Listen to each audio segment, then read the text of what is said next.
2004, in Korea, a 14-year-old female student was gang-raped by 44 male high school students for a year. Not stopping there, these predators forced her to deceive her younger sister and cousin to satisfy their desires. When the incident was uncovered, it seemed that they would face severe punishment. However, the school, a place that should have been safe, turned its back on her, pushing her further into darkness. Law enforcement agencies compounded the harm by blaming the victim. 2 decades later, a case thought to be buried was suddenly brought to light by a mysterious YouTuber, exposing horrifying truths that enraged society. You are watching a true story. Let's uncover dark secrets and thrilling details you've never heard before. Don't forget to like and subscribe to our channel to explore today's story.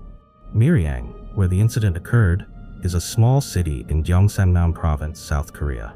The city develops slowly, blending tradition with modernity. Small winding roads lead to schools shaded by green trees. However, behind its peaceful appearance, a darkness silently creeps in, concealing cruel acts that no one could have imagined. The victim in this story, Choi, a 14-year-old girl, grew up in a poor family. Her father was an alcoholic and unemployed, while her mother was the breadwinner of the household. Because of this, arguments at home happened frequently. Her father even brutally beat her mother and siblings. By January 2003, unable to endure it any longer, Choi's mother decided to divorce and leave their home in Ulsan, abandoning Choi and her 2 younger siblings under the control of their abusive father. Without her mother, every time her father came home drunk, Choi became his main target. The insults and continuous violence turned her life into a nightmare. Unable to confide in anyone, Choi sought solace through online conversations. That's when she met Kim, an 18-year-old male student from Miriam, about an hour from Ulsan. They met by chance when Choi accidentally dialed the wrong number while calling a friend, and Kim answered. From there, they occasionally chatted. Kim appeared very friendly and cleverly persuaded Choi to visit Miriam. Unaware of Kim's true identity, Choi agreed without much concern. In reality, Kim was a member of the Miryang Alliance, a notorious group known for bullying and extorting money from classmates. Choi had no idea of the danger awaiting her. When Choi arrived in Miryang, Kim introduced her to Park, the group's leader. From the first meeting, the atmosphere turned tense as Park demanded money from Choi. When Choi said she didn't have any money, Park, without hesitation, used a metal pipe to beat her unconscious. At the time, many group members witnessed the scene but didn't intervene, as they were too accustomed to such acts. When Choi regained consciousness, she found herself in a hotel room surrounded by Park and 12 other group members. Terrified and panicked, Choi tried to run to the door but was stopped. Park ordered the group to lock the door, blocking all exits.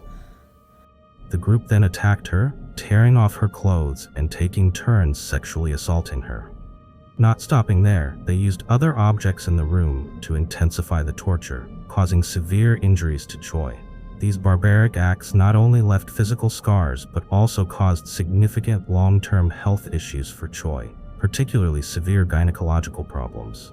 Park ordered the entire incident to be recorded on mobile phones and cameras, ensuring there was enough evidence to blackmail Choi into silence. "If you dare to speak up, this video will be spread everywhere," Park said with a sinister smile, delivering a threat that left Choi frozen in fear. Choi felt so ashamed and humiliated that she couldn't tell anyone, not even her family. The fear of having her reputation destroyed forced her into silence. When one girl was no longer enough to satisfy them, these monsters began to have even more depraved thoughts. Park demanded that Choi bring her 13-year-old younger sister and 16-year-old cousin to Miryang. If she refused, the video would be released online. In fear and desperation, Choi was forced to comply. She led her 2 closest loved ones to a place she knew was full of danger. In Miryang, all 3 girls became victims. The group continued their assaults and also stole all their money and jewelry. Choi, despite her pain and despair, didn't dare to reveal the truth to anyone. She feared that speaking out would ruin not only her life but her family's as well. Her younger sister and cousin felt the same. Overwhelmed by fear, they endured the suffering in silence. A year passed, but Choi's pain didn't fade. She became withdrawn, frequently startled, and displayed unusual psychological symptoms that worried her family. Choi's aunt, who had been observing her, realized something was wrong. She decided to approach her niece to uncover the truth. "Is there something you're hiding from me? Please tell me, and I will help you." Her aunt gently comforted and encouraged Choi to open up. At this moment, Choi broke down and recounted the horrifying ordeal she and her loved ones had endured. The aunt was shocked by the revelation. She immediately called Choi's mother.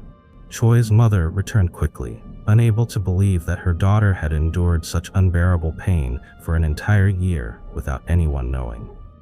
After hearing the entire story, Choi's mother decided to bring the case to light.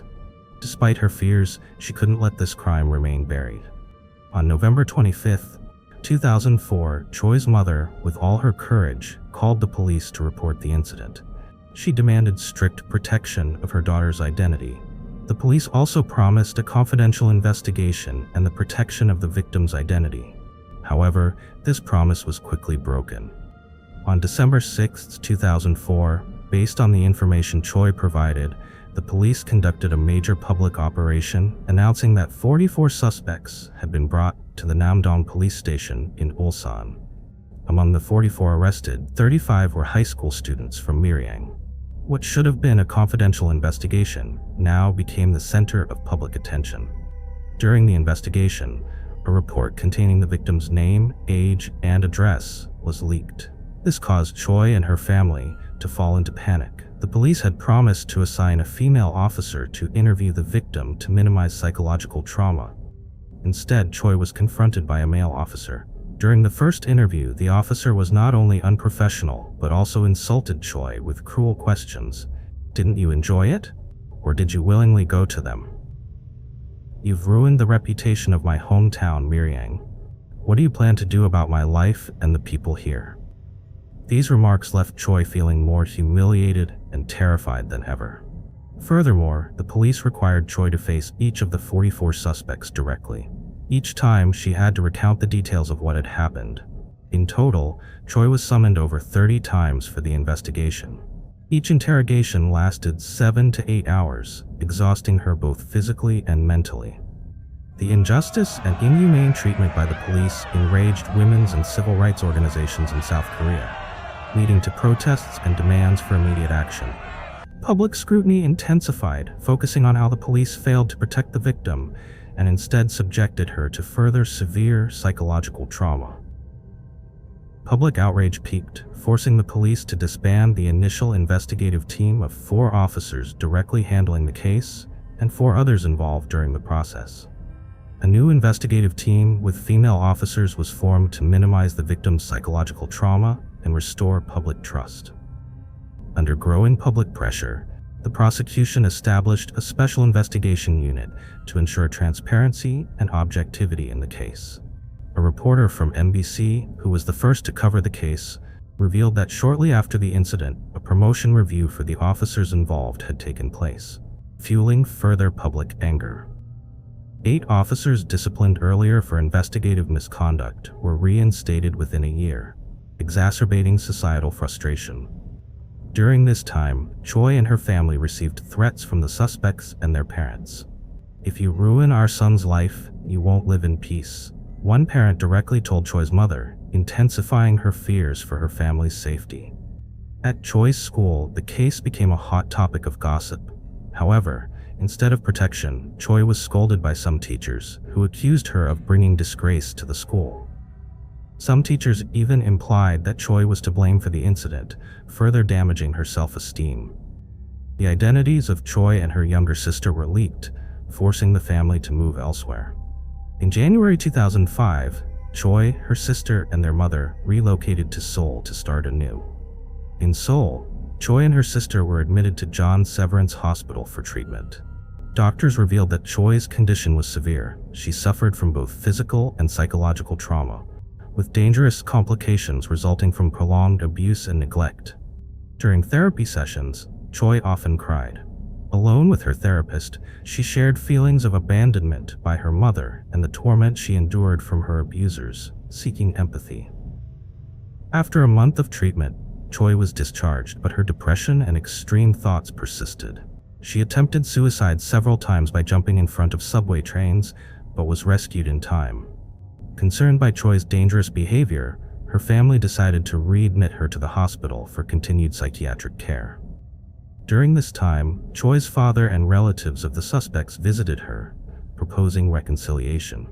It was revealed that Choi's father, an alcoholic, had agreed to a settlement, accepting 50 million won in compensation from the suspects' families. However, the compensation money was not used to support Choi and her sister. Instead, most of it was spent by her father on building a private home and distributing it to relatives. The settlement also resulted in significant sentence reductions for the perpetrators. Out of 44 suspects, only 10 were prosecuted, 20 were sent to juvenile detention, and 13 were released.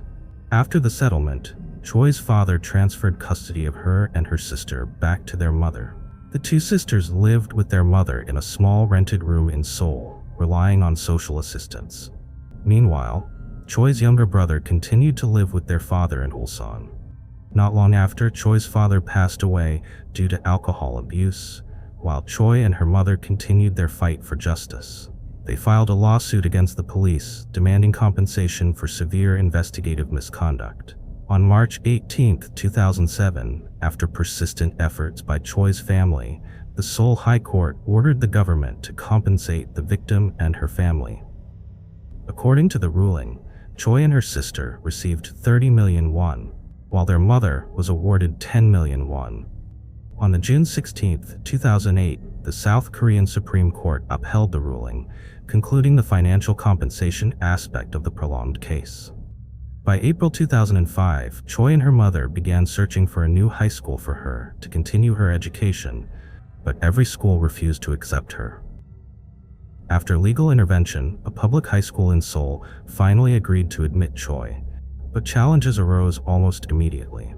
One day, the mother of one of the perpetrators came to Choi's new school, requesting the school and parents to sign a petition for her son's sentence to be reduced.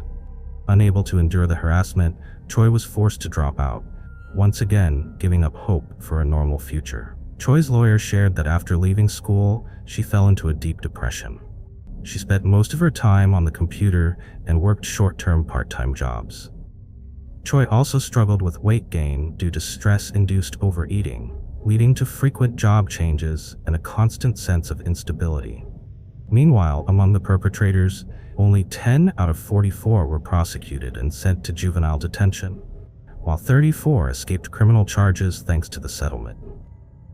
Of the 34 not prosecuted, 20 were sent to juvenile correctional facilities but had no criminal records.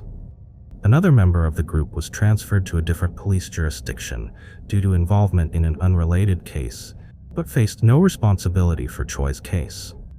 In April 2005, the Ulsan People's Court ruled that all 10 prosecuted individuals be sent to juvenile detention, officially concluding the legal penalties. Prosecutors argued that the assaults and threats were not severe enough to qualify as coercion, and that there was insufficient evidence to pursue criminal charges against the perpetrators. This outcome closed the case in frustration for Choi's family and the public, as the cruel offenders left no legal records behind. The case ended with the conclusion that justice had been served, but societal anger over the injustice in the legal system remained unresolved. 20 years after the case, on June 1, 2024, a mysterious YouTuber shocked the public by uploading a video revealing the identities of some perpetrators and suspects in the Miriam case. The videos garnered millions of views, with the YouTuber accusing Kim, the mastermind, of escaping punishment while leading a fulfilled life with a successful career and a happy family. Kim and his accomplices remained in contact and even met regularly as though nothing had happened. After their identities were exposed, Kim and several other suspects were fired from their jobs and faced harsh criticism from the online community. The public could not forgive the perpetrators, condemning them for living comfortably while the victim suffered without receiving the justice she deserved. The YouTuber's videos sparked a heated debate over personal punishment measures, with increasing numbers of internet users joining in to expose the identities of the perpetrators. By June 11, 2024, police received 3 complaints and 13 defamation petitions, not only from the suspects, but also from individuals mistakenly identified. While some YouTubers claimed Choi's family approved the exposure of the perpetrators' identities, the Korean Sexual Violence Relief Center opposed these actions. The center stated, "The unauthorized disclosure of the perpetrators' identities causes further harm to the victim. This does not bring justice, but only creates additional conflict." On June 21, 2024, one of the suspects sent a handwritten letter to the mysterious YouTuber, writing, "20 years ago, out of ignorance and foolishness, I committed an unforgivable crime." This apology immediately triggered another wave of debate, with many criticizing that such belated remorse could never compensate for the victim's suffering. The case continued to be a hot topic on social media, with many calling for the case to be reopened and the responsibilities of each individual to be clarified in court. This concludes the video. Thank you for following this compelling story. If you found this video interesting, don't forget to like, subscribe to the channel, and turn on notifications to catch more fascinating stories. In September 2011, at Mount Bukhansan, South Korea, police discovered the body of a man. His body bore dozens of stab wounds, his skull was crushed, and blood was splattered all over the scene. 3 kilometers away, the victim's cousin was also found dead, hanging from a tree. A large, peculiar scarf covered his shoulders. Both were relatives of a leading presidential candidate at the time. As investigators delved into the case, they found that several key witnesses had suddenly died. What secrets lie hidden in the double murder case on Mount Bukhansan? Who is pulling the strings behind the scenes, obstructing the truth from being revealed? You are following a true story. Let's uncover the dark secrets and thrilling details you've never heard before. Don't forget to like and subscribe to our channel to explore today's story. On September 6, 2011, following a report, police discovered the body of a man at a parking lot near Mount Bukhansan. His body was covered in deep wounds. The victim was identified as 55-year-old Park Yong-chol. He had suffered dozens of stab wounds to his abdomen and chest. In addition to stab wounds, his skull was severely dented, evidently caused by a blunt object. The injuries displayed clear intent and aggression from the perpetrator. A toxicology report revealed a significant amount of sleeping pills in Park Yong-chol's blood, suggesting he was likely unconscious during the murder. 60 meters from the scene, police found a large blood-stained knife, indicating the suspect might have escaped through the forest. Later that afternoon, 3 kilometers from the first scene, another body was discovered along a mountain trail near Yonggamun Gate. The man was found hanging. The second victim was identified as Park Yong-soo, a cousin of Park Yong-chol. The unusual placement of a white scarf on his shoulders raised suspicion. There were no signs of a struggle, but scratches on the neck, hands, and knees suggested Park Yong-soo might have resisted before his death. An autopsy revealed a laxative pill intact in Park Yong-soo's stomach and a high concentration of sleeping pills in his blood, unusual for a typical suicide case. The sleeping pills matched those found in Park Yong-chol's system. This connection raised suspicions about the 2 cases being linked. Further investigation revealed more ties between the incidents.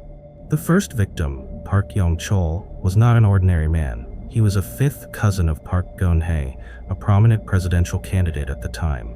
This connection immediately complicated the case. Park Yong-chol had previously served as a bodyguard for Park Geun-hye during her earlier campaigns.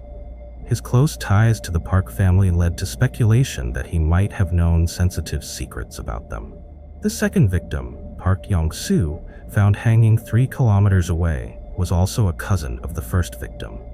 The 2 cousins were known to have been close, but unofficial sources revealed they recently had heated disputes over an unpaid loan of 100 million won owed to Park Yong-soo. Both cousins were directly involved in internal conflicts surrounding the Yuk-young Foundation.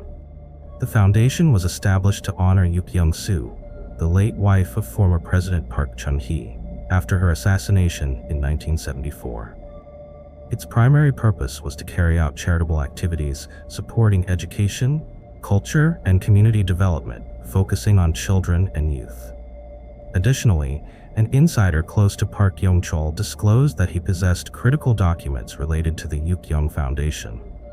These documents were believed to have the potential to severely damage the Park family's image, especially during Park Geun-hye's sensitive presidential campaign. Another suspicious detail emerged. Before his death, Park Yong-chol had received anonymous threats. Surveillance footage revealed that he met with Park Yong-soo a day before the murder at a small restaurant near the crime scene. The two had a heated argument that nearly escalated into a physical altercation before being separated by restaurant staff. With the current evidence, police could not dismiss the possibility that the case resulted from personal betrayal. Did Park Yong-soo, under financial pressure, murder Park Yong-chol before committing suicide? Or was there a third force manipulating the entire scenario? To verify this theory, police expected to find Park Yong-soo's fingerprints on the knife suspected to be the murder weapon, but no fingerprints were found. Even traces of Park Yong-chol's blood were absent from the knife near Park Yong-soo's body. Additionally, the large amount of sleeping pills found in both victims' systems complicated the case. Tests revealed it was a strong prescription-only drug, not easily obtainable without a doctor's approval. Who provided this drug, and why did both victims consume it simultaneously? For now, the police investigation was hitting a dead end, with no significant breakthrough to clarify the deaths of the two victims. All the evidence remained speculative. Refusing to give up, investigators broadened their focus to include acquaintances of the victims and witnesses who had interacted with them near the time of the incident. At this point, a new challenge arose. A key witness, the last person to see Park Yong-chol alive, suddenly died of a heart attack just days after giving testimony. This left the investigation team without critical information and raised suspicions of organized cover-ups. Surveillance footage from the areas near the crime scene was unrecoverable. An investigative technician admitted that files related to the case had been erased right before being handed over to the team. This was undoubtedly suspicious. The Park family, directly linked to both victims, was seen as exerting pressure on the investigators. Some police officers hinted they had received unofficial directives from higher-ups to close the case quickly. When a journalist attempted to delve deeply into the case, they received anonymous threats via phone calls, and their home was broken into by unidentified individuals. Additionally, a critical document in the investigation, including forensic reports and crime scene analyses, mysteriously went missing during transportation. These details further fueled public suspicion that the case was being covered up by political forces. The deeper investigators dug, the more they felt surrounded by a series of unusual events. Missing witnesses, deleted data, and political pressure made the case more complex and perilous than ever. Around this time, media sources revealed that the Yukyeong Foundation was not merely a charity, but also a site of numerous shady financial transactions. Park Yong-chol, a close associate of Park Ji-man, Park Geun-hye's younger brother, was said to hold explosive secrets. Independent investigations by the media uncovered that before his death, Park Yong-chol had expressed fears for his safety. He had confided in a close friend, saying, "I'm holding a ticking time bomb. If it goes off, many people won't escape its fallout." The investigative team found that Park Yong-chol had actively participated in violent disputes within the Yukyeong Foundation under the guise of protecting the foundation's interests. However, some believed he acted beyond control, making the foundation's leadership view him as a threat. A criminologist involved in the case suggested it could be a contract killing. He noted the professional manner of the crime. The precision of Park Yong-chol's wounds indicated the perpetrator was not only strong, but also highly trained. The Park family also faced suspicions when an anonymous source revealed that internal conflicts within the Yukyeong Foundation were directly tied to control over the organization's massive assets.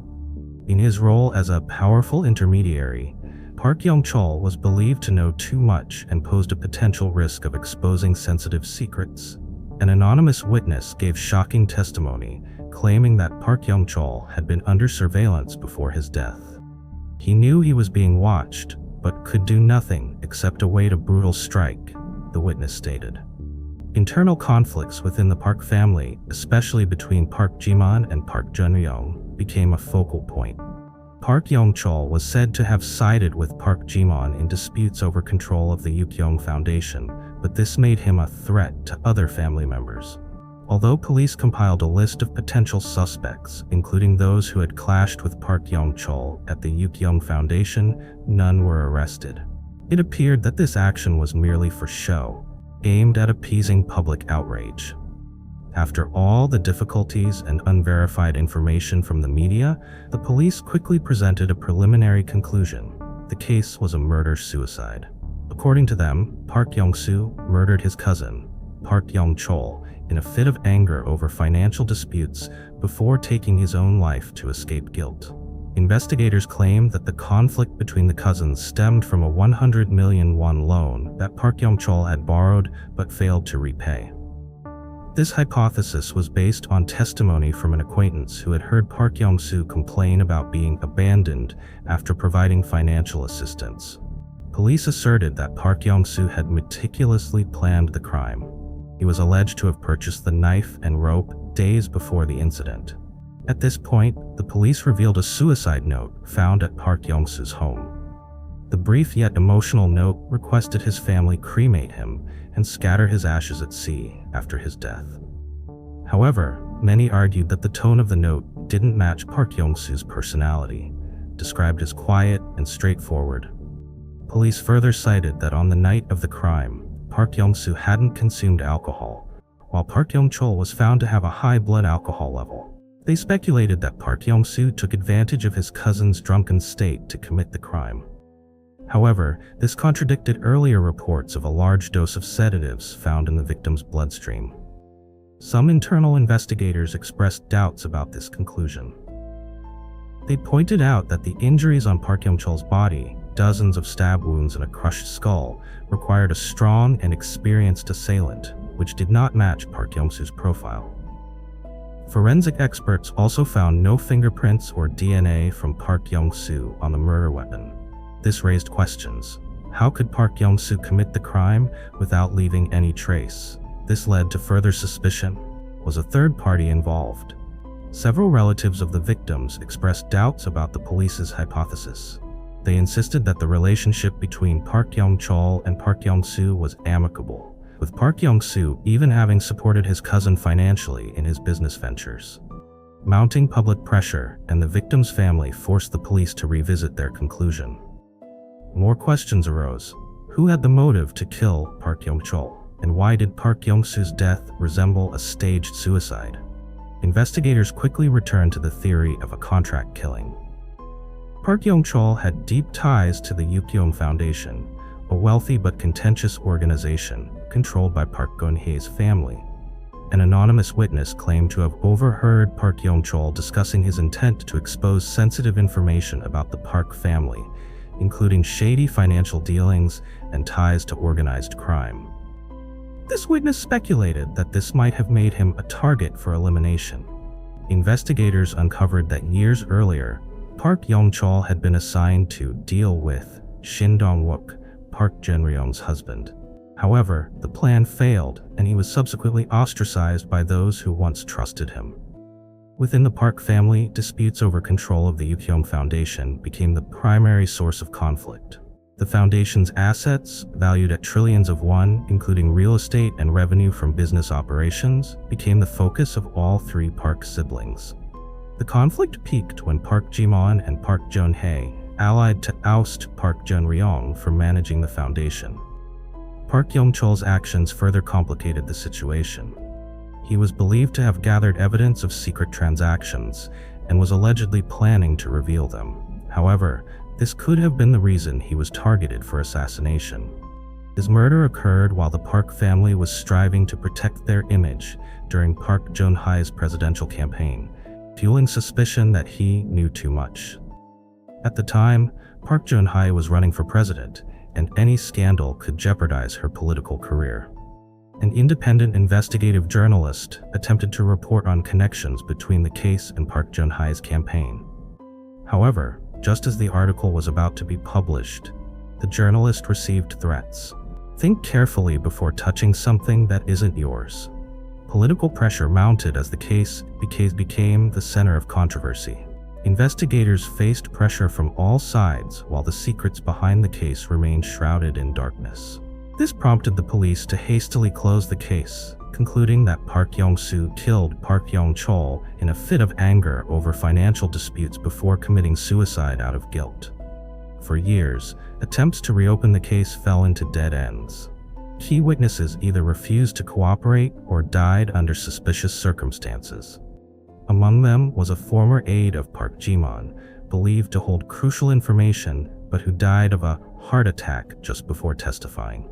In 2017, after Moon Jae-in's administration took office, the family of Park Yong-chol filed a request to reopen the investigation. They argued that the previous conclusions lacked basis and demanded justice for their loved ones. During the reinvestigation, investigators found new clues. A recording from a secret witness revealed that political forces had directed the case to be cleaned up before it could damage Park Geun-hye's campaign. Nonetheless, the case made no significant breakthroughs. Political and legal forces obstructed all efforts to uncover the truth. Investigators could only conclude, "We cannot rule out the possibility of staging and cover-ups in this case." The media continued to exert pressure, publicly criticizing the police and judicial agencies for failing to uphold their responsibilities. However, years later, the case remains unresolved. No arrests or formal charges have been made.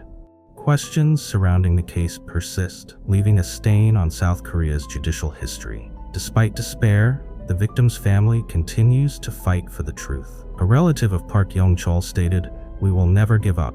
Justice will be served, no matter how long it takes." This story is far from over. We will keep you updated with the latest information. This video ends here. Thank you for following this gripping story. If you found this video engaging, don't forget to like, subscribe, and turn on notifications so you don't miss our next fascinating stories. Murdering for love, fleeing, and then using deception and pretense to become a revered monk. It sounds like something out of a movie, but this is a true story that took place in Fujian, China, in 1995. The truth was only uncovered when a young monk accidentally overheard lustful sounds coming from the abbot's bedroom. From there, the mystery of a 22-year-old unsolved case began to unravel. You are watching a true story. Join us as we uncover dark secrets and thrilling details you've never heard before. Don't forget to like and subscribe to our channel to explore today's story with us. The protagonist of the story is Liu Yongxian, a 22-year-old man from a poor family in Henan, China. In 1993, he moved to Tianjin, a bustling metropolis, with hopes of changing his life. Although he only had a high school diploma and average grades, his determination drove him to integrate into the big city. After numerous rejections, Liu Yongxian finally secured a job as a general laborer at the Fuhua steel plant in Jinghai district. This large factory, run by Shi Anfu and his two younger brothers, provided employment for many migrant workers. Liu Yongxian's work was initially grueling. He had to carry heavy steel beams for hours. But with his diligence and hope for a better future, he endured the hardships to remain in the city. At the factory, Liu Yongxian met An, a girl from the same hometown. An, like Liu, had left her hometown to find work in the city due to her difficult circumstances. Their shared struggles and loneliness brought them closer together. Not long after, Liu Yongxian and An decided to move in together, renting a small room in the factory's workers' dormitory. Despite their modest means, Liu Yongxian tried to give everything he could to An. At first, their life was normal and happy. However, An began to change. She started dressing more stylishly, wearing beautiful clothes and expensive jewelry that Liu could not afford. His curiosity grew, and he began asking his coworkers. One of them revealed that he had seen An sneaking in and out of the director's office several times. This revelation struck Liu like a thunderclap, but instead of confronting An, he chose to trust her. During the 1995 Lunar New Year, Liu took An back to his hometown in Henan to celebrate with his family. There, Liu expressed his desire to marry her. However, An seemed hesitant when the topic of marriage came up. Liu pressed An about her relationship with director Xie Anfu. and broke down in tears and admitted that she had been sexually assaulted by Xie in his office. This confession shattered Liu's world. He felt furious, humiliated, and helpless. These emotions quickly turned into hatred toward Xianfu.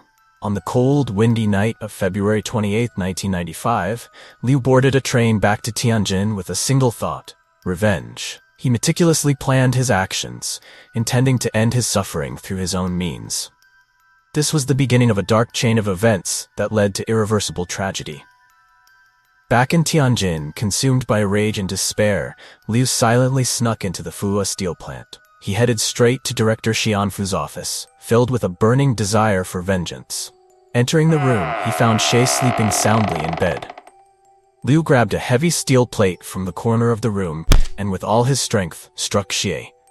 Xie woke up in agony and tried to resist, but Liu's fury overwhelmed him. Blow after blow landed on Xie, with the final strike to the head killing him instantly. After committing the crime, Liu fled the scene with a blank mind, running as fast as he could to leave Tianjin. In the following years, Liu lived a fugitive life. He escaped to Hainan, changed his name to Sun Shaoji, and worked tirelessly to avoid detection. He took on any odd job to make ends meet, but his employment was always temporary. His living arrangements were equally unstable, as he never stayed in one place for more than 3 months for fear of being caught. During this time, memories of that fateful night haunted him, constantly reminding him of his guilt. To escape his torment, a new idea began to form in his mind. Could shaving his head and becoming a monk free him from punishment? Eventually, Liu wandered to Xianyou County in Fujian Province, a remote area far from major cities. Although the population density in the area was sparse, there was an ancient temple with a long history, Xi'an Temple. There, Liu Yongshan met the abbot and expressed his desire to become a monk, citing the crimes he had committed in the past. Liu told the abbot that his name was Sun Shaoji and that he had lost all his identification documents. He even spent 2,000 yuan to buy a fake identification under the name Sun Shaoji. Seeing Liu's sincerity, the abbot agreed and gave him the Dharma name Shi Zhenji.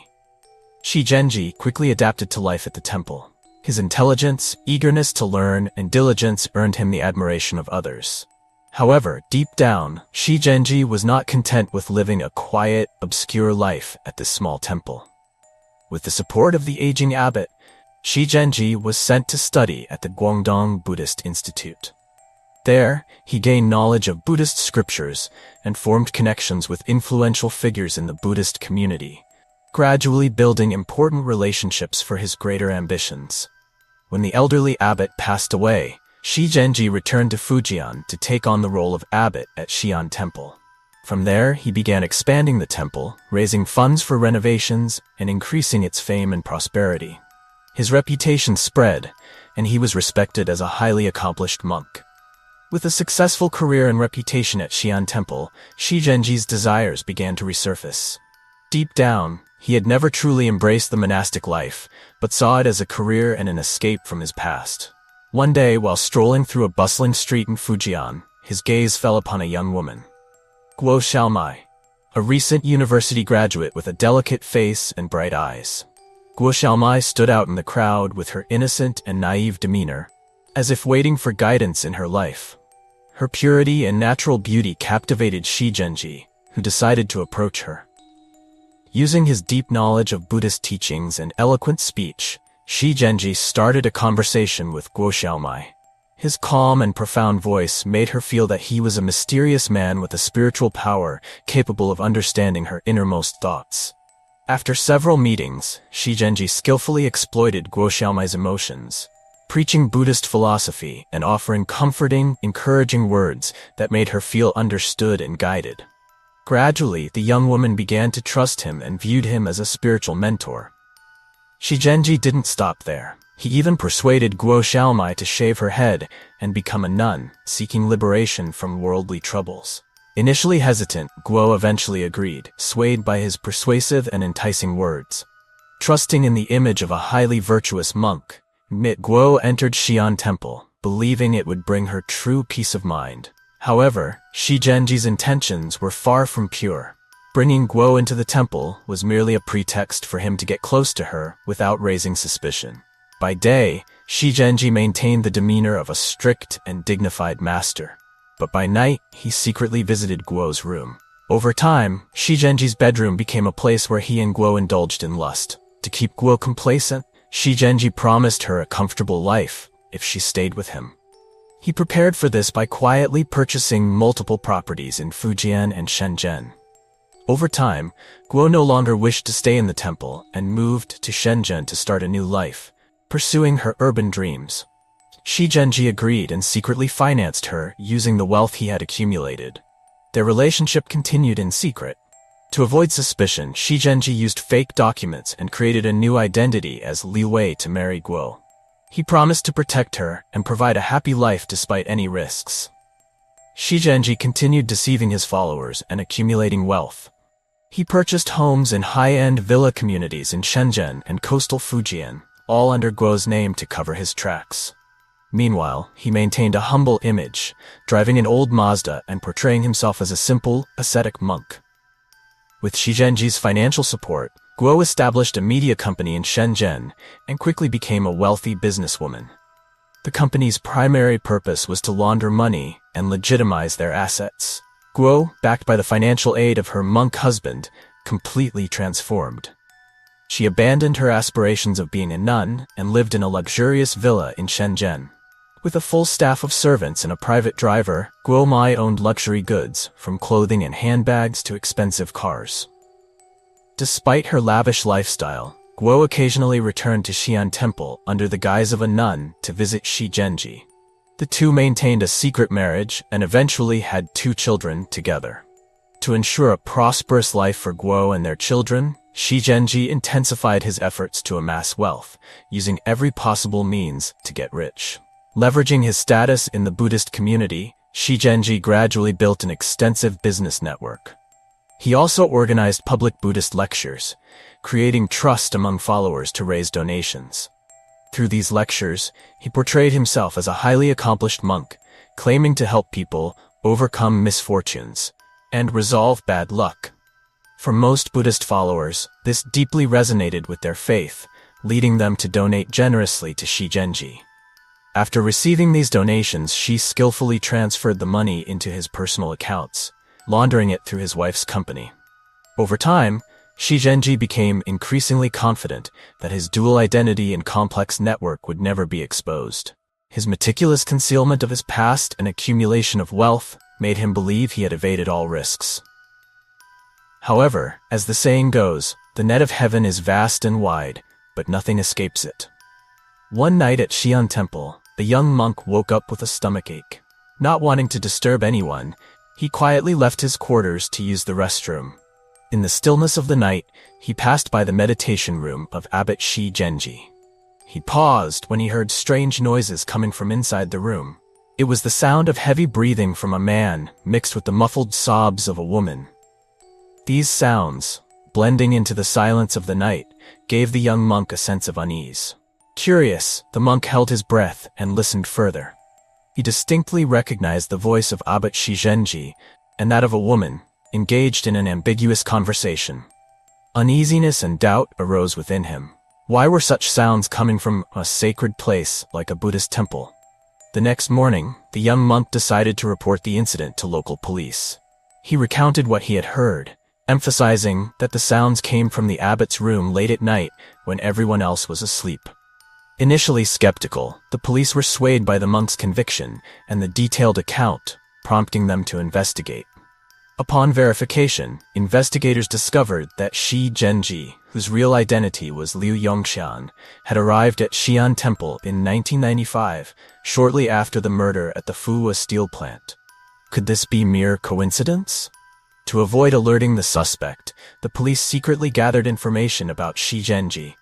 An undercover officer was sent to Xi'an Temple, posing as a devotee.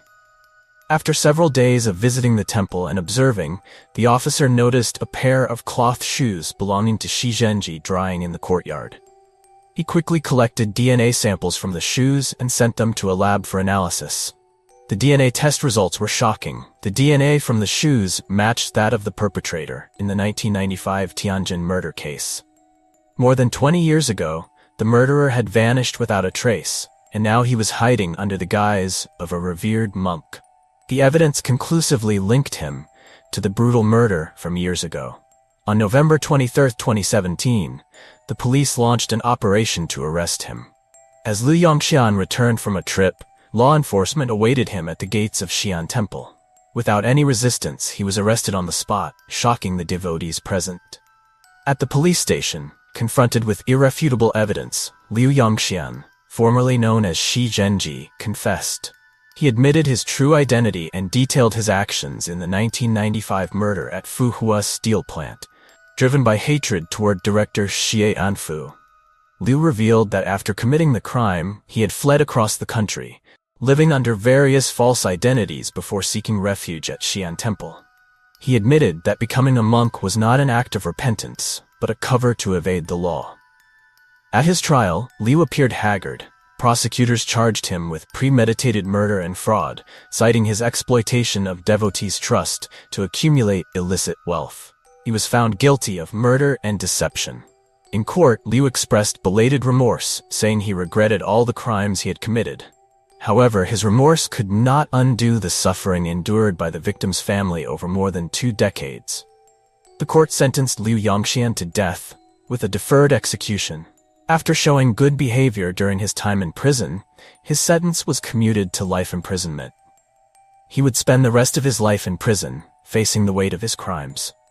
Xianfu's younger brother tearfully stated in court, "Your selfishness and cruelty took my brother's life, forced my sister-in-law to remarry, and drove our elderly mother to die in grief. No matter how well you reform or how remorseful you are, my family cannot forgive you." Thus, the fugitive life of the monk, Liu Yongxian, officially came to an end. Liu Yongxian's story serves as a powerful warning. No matter how well a crime is hidden, the truth will eventually come to light under the gaze of justice. The years he spent in disguise as a revered monk could never erase the stain of his past. This concludes the video. Thank you for following this gripping story. If you found this video intriguing, don't forget to like, subscribe, and hit the notification bell to stay updated on more fascinating stories.